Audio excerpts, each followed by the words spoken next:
In today's video, I'm going to teach you how to crop an image into any shape in Canva. If you've ever wanted your photos to pop with a circle, heart, or any fun shape, this quick method will make it effortless. We're going to use Canva's Frames feature, which automatically crops your image to the shape you choose, and then fine-tune it so it looks polished and professional.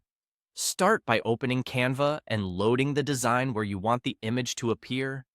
This could be a social post, a presentation slide, a flyer, or any custom-sized canvas. If you're starting fresh, pick the format that fits your project so your image scales correctly later. Next, bring your photo into Canva. On the left-hand side, open the Uploads tab and select Upload Files.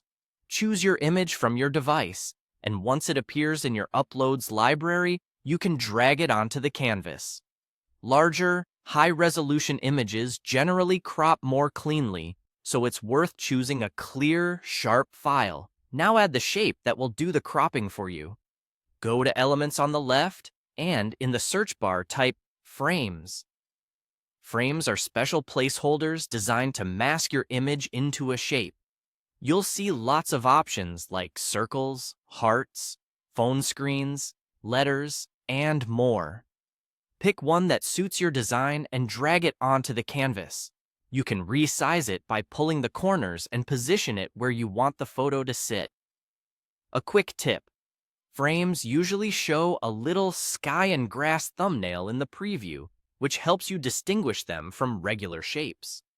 To place your photo inside the frame, simply drag your image over the frame until you see it snap into place, then release.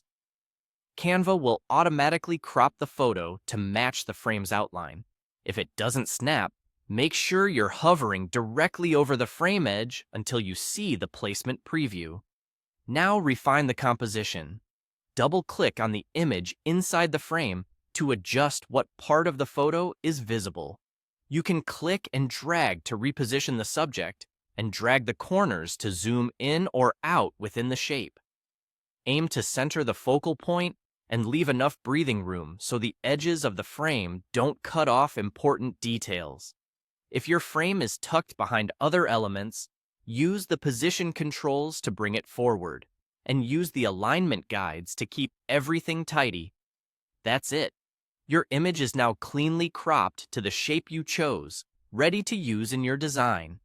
You can duplicate the frame to try different shapes or swap in another photo by dragging a new image over the same frame. Keep experimenting until it fits your style perfectly,